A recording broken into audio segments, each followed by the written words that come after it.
I stood outside the grand entrance of the Westbrook Country Club, watching luxury cars pull up one after another. Mercedes, Bentley, Rolls-Royce, each vehicle carrying another member of my supposedly successful family to our annual reunion. I'd deliberately arrived by Uber, playing into their expectations one last time.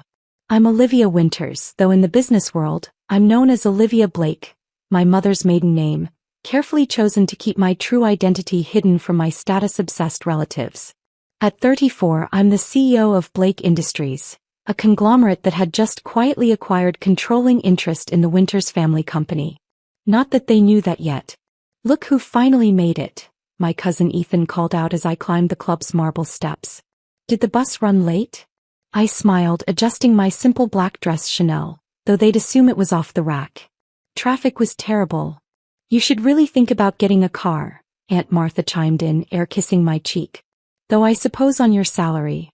She let the words trail off, her diamond bracelets catching the afternoon light. Those same bracelets she'd been wearing for the past 5 years, pawning and reclaiming them depending on her gambling debts. Not that anyone in the family acknowledged that. Inside, the country club's ballroom was a scene of calculated opulence. Crystal chandeliers, silk tablecloths, and dozens of Winters family members pretending they could afford it all. If they only knew their membership fees were being paid by one of my shell companies. I'd bought the club 6 months ago. "Olivia, darling." My mother's voice carried across the room, sharp with barely concealed disappointment. "We weren't sure you'd make it. Given your circumstances." My circumstances. I suppressed a laugh, thinking of the meeting I'd left earlier, finalizing the paperwork that would give me control of Winters International, the company my Uncle George had been running into the ground for the past decade. "I wouldn't miss it, Mom." I kissed her cheek, catching the slight frown as she noted my lack of jewelry. She was wearing her usual collection of flashy pieces, all fake since she'd sold the real ones years ago. "Well, find your seat," she gestured vaguely toward the back tables. Though we had to adjust the seating chart. "Your cousin Marcus just made junior partner at his firm, so naturally." "Naturally," I echoed, already knowing I'd be seated as far from the successful family members as possible. Marcus caught my eye from his place of honor near Uncle George, smirking as he raised his champagne glass. He had no idea that his law firm's biggest client, Blake Industries, was about to terminate their contract. I made my way to my assigned table, the furthest from the main action. My tablemates were the other family disappointments: Cousin Sarah, who'd chosen teaching over banking, Uncle Paul, who'd never quite fit the Winters mold, and 2 distant relatives nobody quite remembered. "Don't let them get to you," Sarah whispered as I sat down. "They're all living on credit anyway." She had no idea how right she was. My financial analyst had given me detailed reports on every family member's finances. The picture wasn't pretty: mortgages underwater, credit cards maxed out, investment accounts drained. All while they kept up appearances at any cost. "So, Olivia," Uncle George's voice boomed from the head table, "still working at that little investment firm?" The room quieted, everyone ready for their annual entertainment, mocking the family member who hadn't made it. "Something like that," I replied, taking a sip of water. The little investment firm was actually my first acquisition, the stepping stone I'd used to build Blake Industries into a powerhouse. "You know," Marcus called out, unable to resist, "my firm is always looking for back-office staff. If you want a real job." Laughter rippled through the room. I checked my watch, right on schedule. "Tell us about your new position, Marcus," Aunt Martha urged. "Junior partner at 35. Such an achievement." I tuned out his response, thinking about how this all began. 10 years ago, I had indeed started at a small investment firm, learning the business from the ground up while my family mocked my career choice. Investment analyst? Uncle George had sneered at every reunion. Couldn't hack it in real business, huh? But while they were laughing, I was watching. Building. I saw opportunities they missed, patterns they ignored. When the chance came to buy my first company, I was ready. 1 company became 2, then 10, then 50. I reinvested everything, living modestly while my cousins flaunted their leased luxury cars and designer clothes. I worked silently while my uncles bragged about their failing businesses and my aunts compared fake jewelry. Every family reunion became an exercise in enduring their condescension. "Still taking public transportation?" Marcus would ask, adjusting his fake Rolex. Success leaves clues, Olivia. The investment world is so unstable, Mom would add. You should have married that dentist I introduced you to. Even last year when I'd closed a billion-dollar merger, they'd been more interested in Uncle George's latest revolutionary business strategy. The same strategy that had driven Winters International to the brink of bankruptcy. My phone buzzed quietly, a message from my chief operating officer. All paperwork ready. Winters International shares secured. Proceed with announcement. I typed back a quick response. Hold until my signal. Enjoying the show. Speaking of business, Uncle George was saying, his voice carrying that forced confidence I'd come to recognize. Winters International just had our best quarter yet. The Asian expansion is proceeding exactly as planned. I bit back a smile. The Asian expansion was a disaster, hemorrhaging money at a rate that would have bankrupted the company in months if I hadn't stepped in. My team had been quietly buying up shares through various shell companies for the past year, preparing for this moment. That's wonderful, Uncle George, I said just loud enough to carry. Though I heard there were some issues with the Singapore office? He froze, wine glass halfway to his lips. Issues? What issues? Oh, just some rumors in the investment community. I'm sure it's nothing. Marcus jumped in, ever eager to show off his supposed business acumen. The Singapore expansion is revolutionary.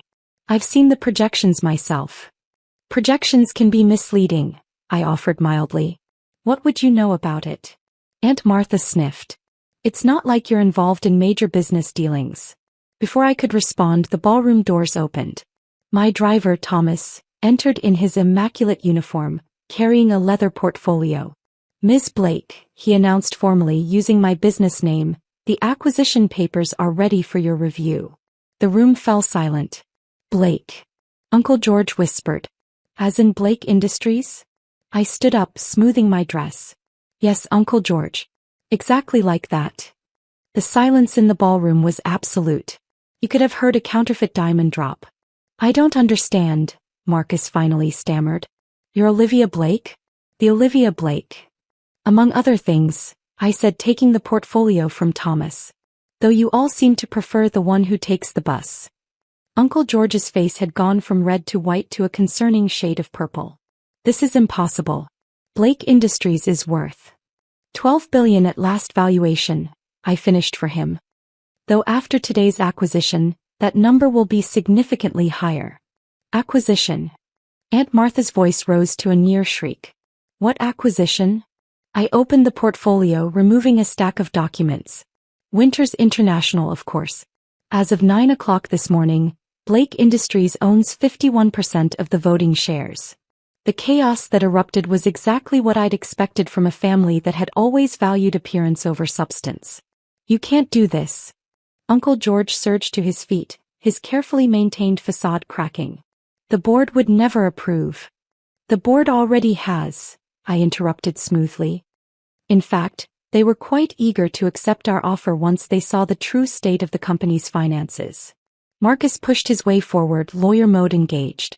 This is clearly a hostile takeover. My firm will. Your firm. I smiled. You mean Anderson and Price? I'm afraid they won't be handling any more Winters International business. Or Blake Industries business for that matter. Your services are no longer required. His face drained of color as the implications sank in. The prestigious law firm he'd been bragging about all afternoon had just lost its two biggest clients. But how? Mom whispered, her hands clutching her fake pearls. You're just what, Mother? Just an investment analyst? Just someone who takes public transportation? Just the family disappointment you seated at the back of every reunion? The room had gone deathly quiet, everyone finally paying attention to the relative they'd dismissed for so long.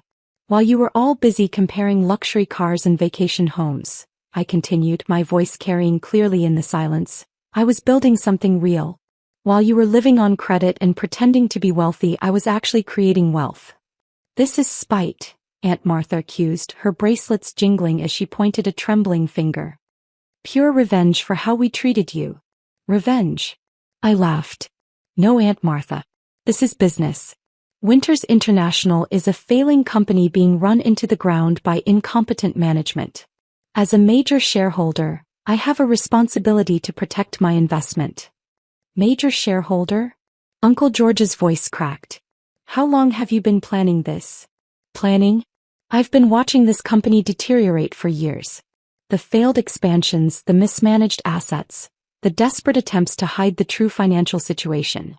I pulled out more documents. Would you like to see the real numbers, Uncle George? The ones you've been hiding from the board. He collapsed back into his chair, the fight draining out of him. As for how long, I continued, I've been buying shares through various shell companies since you announced the Singapore expansion. An expansion, I might add, that has lost over $100 million in 6 months. Marcus, still trying to salvage something, stepped forward.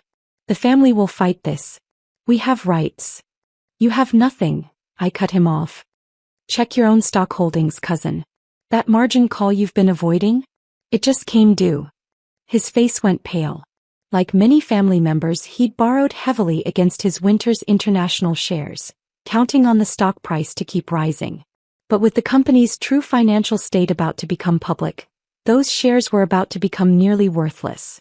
Now, I said, sitting down at the head table, Uncle George's usual seat, shall we discuss the future of Winters International?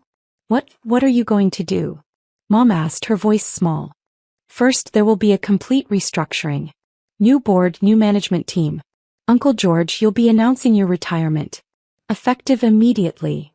You can't force me out, he protested weakly. I built this company. Grandfather built this company, I corrected him. You inherited it and nearly destroyed it.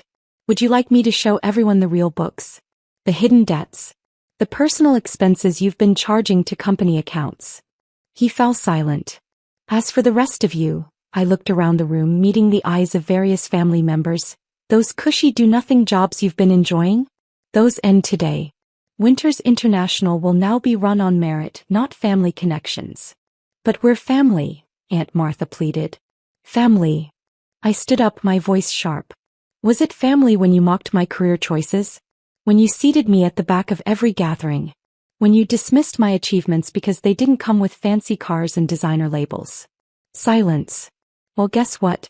While you were all playing at being successful, I actually became successful. While you were accumulating debt, I was accumulating companies. While you were faking wealth, I was building it. I nodded to Thomas, who began distributing envelopes. These are your new employment contracts, for those of you who are actually qualified to keep your positions. The rest of you will find very generous severance packages. I suggest you take them. And if we refuse? Marcus challenged, though his voice shook. Then you can explain to the SEC why you've been insider trading with company information. I smiled as his face went white. Oh yes, cousin. I know about those convenient stock trades just before major company announcements. Did you really think nobody would notice? Mom stepped forward, tears in her eyes. Olivia, please. We're your family. No, mother. You're shareholders in a company I now control. And not very valuable shareholders, given how many of you have leveraged your stock holdings to maintain your lifestyles. I picked up my phone as it buzzed with another message. Ah, perfect timing. The press release about the acquisition is going out now. I suggest you all check your stock portfolios. The market's reaction should be interesting. Within minutes, phones around the room began buzzing as the news spread. Winters International stock was plummeting as the company's true financial state became public. At the same time, Blake Industries stock was soaring on news of the acquisition and restructuring plan. By the way, I added almost as an afterthought, this country club? I own it too. Have for months. Consider your memberships revoked. The next hour was chaos. Some family members tried to negotiate, others threatened legal action, a few broke down in tears. I watched it all with calm detachment, signing documents and taking calls from my executive team. One more thing, I announced as the reality of their situation finally sank in. Those annual family reunions? They'll now be held in the Blake Industries boardroom. Though I suspect attendance will be significantly lower. As I prepared to leave, Mom made one last attempt. We didn't know, she whispered. All this time we didn't know who you really were. That's the point, Mother. You never bothered to find out. You were too busy counting fake wealth to notice real success. I gathered my things, nodding to Thomas. My car is waiting. Your car. Aunt Martha asked weakly. Yes, the Rolls-Royce out front. One of them anyway. Though I still prefer taking an Uber sometimes. It keeps me grounded. The drive home to my penthouse was peaceful. My phone buzzed constantly with messages from family members, alternating between threats and pleas, but I ignored them all. The next morning, I watched from my office as the business news exploded with headlines about the Blake Industries takeover of Winters International. The stock market reacted exactly as I'd predicted. My company's value increased by another $1 billion before lunch. Over the next few weeks, the changes at Winters International were swift and dramatic. Uncle George retired to avoid public embarrassment. Marcus's law firm lost half its clients once their mishandling of Winters' business became known. Various family members found their credit lines suddenly restricted as their stock holdings lost value. At Christmas, they tried to arrange a family meeting to discuss the situation. I declined, sending instead a detailed report of the company's transformation under new management and a reminder about the next shareholders' meeting. The family's calling it your revenge, my CFO mentioned during our year-end review. Taking over their company, exposing their failures. It's not revenge, I corrected him, signing off on another acquisition. It's just good business. The fact that it exposed their decades of pretense is just a bonus.